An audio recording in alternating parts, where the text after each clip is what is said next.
Welcome friends, welcome to our YouTube channel all about engineering. Today's topic is how to draw spark gear. Spark gear का पहला method involved method of spark gear.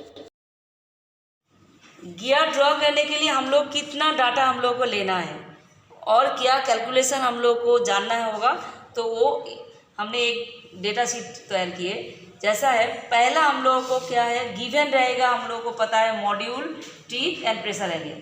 तो वही तीन data से हम लोगों को क्या है, टोटल कैलकुलेशन निकालना है। तो कैसे निकलेंगे, पहले हम लोगों को पता होना चाहिए पीस सर्कल डायमीटर, जिसका शॉर्ट फॉर्म है पीसीडी। वो क्या है, पीसीडी का फॉर्मूला क्या है, number of teeth into module. Module हम स्मॉल एम दे के यहाँ डिनोट होता है। पहला पॉइंट पीसीडी, उसका फॉर्मूला। सेकेंड होता है सर्कुलर पिच, जिसको शॉर्ट फॉर्म है सीपी, उसका फॉर्मूला है pi into M. Number 3 addendum. Addendum मतलब एडेंडम मॉड्यूल के साथ इक्वल है, इसलिए एडेंडम इक्वल टू एम दिया गया है, वो फॉर्मूला हमको याद रखना है। नंबर 4 एडेंडम सर्कल डाया, ये बहुत ही ज़रूरी है, इसको हमको ड्रॉ करना है, तो इसका फॉर्मूला हमको ज़रूर याद रखना। जैसा है पीसीडी प्लस 2 इंटू एडेंडम, ये है एडेंडम सर्कल का फॉर्मूला। और क्या है, सेकंड क्या है, क्लियरेंस। क्लियरेंस का फॉर्मूला क्या है, CP/20, इसको भी याद रखना है। नंबर 6 डिडेंडम। डिडेंडम फॉर्मूला क्या है, एडेंडम प्लस क्लियरेंस, इसको याद रखना है, क्योंकि डिडेंडम सर्कल भी हम लोगों को ड्रॉ करना है, डिडेंडम सर्कल डायमीटर। तो कैसे आएगा, पीसीडी माइनस 2 इंटू डिडेंडम, ये फॉर्मूला भी हम लोग को याद रखना है। नंबर 8 टूथ थिकनेस, जैसा CP/2। तो यही 8 फॉर्मूला हम लोग को याद रखना है। सपोज एक प्रॉब्लम दिए गए हैं, जैसे to draw the profile of involved teeth for a gear having 24 teeth and module pitch equal to 10 mm, assume a pressure angle of 20 degree. So this problem में गिवन क्या है, number of teeth n equal to 24, module m equal to 10 mm and pressure angle 20 degree. Gear करने के लिए जो 8 formula मैंने पहले बताई, वही फार्मूला पुट कर पीसीडी 240 mm आया, एडेंडम सर्कल डाया 260 mm, इसी तरह सभी डेटा हमको मिल जाएगा दिस कैलकुलेशन में। Next addendum circle dia, pitch circle dia and dedendum circle dia, ये तीनों सर्कल हम लोग ड्रा करेंगे। उसके बाद सर्कल का जो वर्टिकल सेंटर लाइन और पीस सर्कल डायमीटर या पीसीडी जो पॉइंट में क्रॉस किए, जैसा यहाँ पर P है, उस पॉइंट के ऊपर सर्कल का हॉरिजॉन्टल एक्सिस के पैरेलल लाइन AB या स्ट्रेट लाइन भी बता सकते हैं, तो AB हमने ड्रॉ करेंगे हम लोग। नेक्स्ट AB लाइन के ऊपर एक 20 डिग्री लाइन ड्रॉ करना है, जो P पॉइंट को क्रॉस करके जाएगा। उसी 20 डिग्री लाइन के ऊपर सर्कल का जो सेंटर है, जीरो से भी एक 20 डिग्री लाइन ड्रॉ करना है, जो दो 20 डिग्री लाइन जो पॉइंट में क्रॉस करेगा, दिस इज़ बेस पॉइंट। यहाँ पर Q is the base point. इस बेस पॉइंट से 0 to Q रेडियस लेकर बेस सर्कल ड्रॉ करना है। ऐसे बेस सर्कल ड्रॉ करने के बाद टोटल हमारा 4 सर्कल आएगा, addendum, dedendum, PCD and base circle. एक ईच एंगल ऑफ टीथ हम निकलेंगे। कैसे, नंबर ऑफ टीथ था 24, तो एक एंगल का, एक टीथ का एंगल होगा 360 divide by 24 equal to 15 degree. ताहले एक टीथ का डिग्री होगा 15। उसके बाद क्या है, तो हम लोग यहाँ से 15 करके हम सपोज 3 टीथ करेंगे, एक सेंट्रल लाइन में टीथ करेंगे, दूसरा 15 करके 2 लाइन लिए, तो हम 3 टीथ बनाएंगे। तो वो लाइन डिग्री का लाइन हमने पहले ड्रॉ कर लेंगे।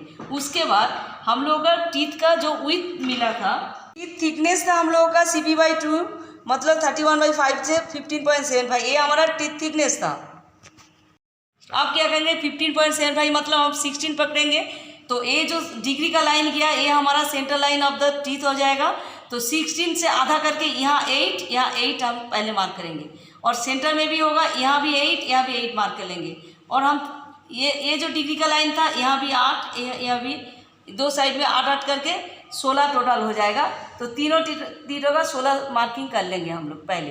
नेक्स्ट क्या है, जो पहले 20 डिग्री प्रेशर एंगल और यहाँ से सेंटर से प्रेशर एंगल करके जो बेस पॉइंट आया, पॉइंट से जो बेस सर्कल आया, तो 0 से बेस सर्कल का रेडियस ले लेंगे, लेकर बाहर, तो वही 0 से बेस सर्कल का रेडियस लेकर हम लोग एक आर्क ड्रॉ करेंगे। आर्क में इक्वल 6, 7, 8 किसी भी डिवीज़न हम लेंगे, जितना डिवीज़न लेंगे तो उतना अच्छा कर्व आएगा। तो मैंने यहाँ पर 6 डिवीज़न किए, 1 2 3 4 5 6 डिवीज़न किए इक्वल। तो वहाँ से हर एक पॉइंट से टेंजेंट लाइन ड्रॉ किए, और टेंजेंट लाइन ड्रॉ करने के बाद जो हम लोगों का इन्वॉल्यूट मेथड है वो क्या है, एक डिस्टेंस लेकर 1 से बैठाकर 0 से एक का लाइन है, ये 2 का है, ये 3 का है, ये 4 का है, 5 6 का है, इसी तरह 6। तो 6 का टेंजेंट लाइन ये है, जैसा 1 का ये है। तो 1 में बैठाकर 0 का रेडियस लेकर हम लोग 1 का लाइन के ऊपर ड्रा करेंगे। पहले हम लोग जैसा इन्वॉल्यूट मेथड सीखे थे ऐसा ही है ये 1 से 0 डिस्टेंस लेकर 1 में बैठाकर एक रेड आर्क आएगा यहाँ तक। उसके बाद 2 से 1 का डिस्टेंस लेंगे, यहाँ जो काटिंग पॉइंट आया 2 से वो पॉइंट लेकर 2 का लाइन के ऊपर जाएगा। 3 में बैठकर 3 से 2 का जो काटिंग पॉइंट आया ए डिस्टेंस लेकर रेडियस बनाएंगे तो यहाँ पर आएगा। तो इसी तरह हम लोगों का एक आर्क ड्रॉ होगा। तो हम यहाँ से जो ओनली कार्व देखेंगे तो ऐसा ही देखेंगे, ये हमारा इन्वॉल्यूट कार्व है और ये हमारा बेस सर्कल है।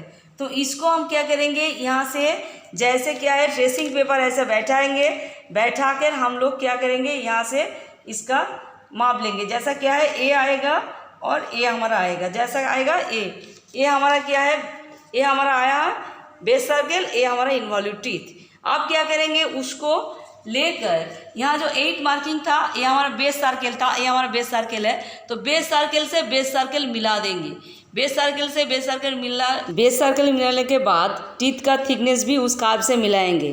तो बेस सर्कल टीथ का थिकनेस मिलाकर ट्रेसिंग पेपर को बैठाएंगे।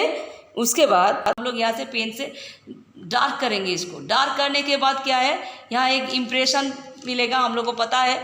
जो इसके ऊपर डार्क करेंगे तो पेपर में एक दाग आएगा, तो वो दाग को हम क्या करेंगे, जोड़ देंगे। जो दाग सपोज ये दाग आया तो दाग को हम जोड़ेंगे। पेपर से जो इम्प्रेशन मिला ऐसा हमने कार्व ऊपर से ले लिया, टीथ थिकनेस दोनों साइड में बैठा कर दोनों साइड में इतना कार्व आएगा। ये हमारा बेस सर्कल है, उसका ऊपर तक आया बेस सर्कल में। मगर ये हमारा डिडेंडम सर्कल है, वो क्या करेंगे डिडेंडम सर्कल तक भी ये इसको ला कर थोड़ा सा आर्क से इसको टच करके उसके ऊपर टच कर देंगे। इस साइड में भी ऐसा आकर ऐसा टच हो जाएगा, और ये जो है ये भी ऐसा ही आएगा। याद रखना है जो बेस सर्कल ऊपर है ये बेस सर्कल है, यहाँ से फिर नीचे तक ले आना है, मतलब डिडेंडम सर्कल तक ले आकर इसमें थोड़ा सा आर्क ड्रॉ करना है। इस साइड दोनों साइड में आर्क होगा, यहाँ भी जैसा आर्क हो गया।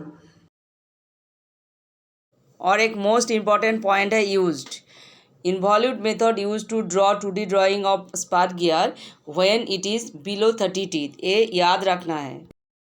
Approximate construction method of spark gear जो 30 टीथ एंड 30 के अबव टीथ के लिए है, वो हम हाउ टू ड्रॉ डिस्कस करेंगे नेक्स्ट वीडियो गियर पार्ट 3।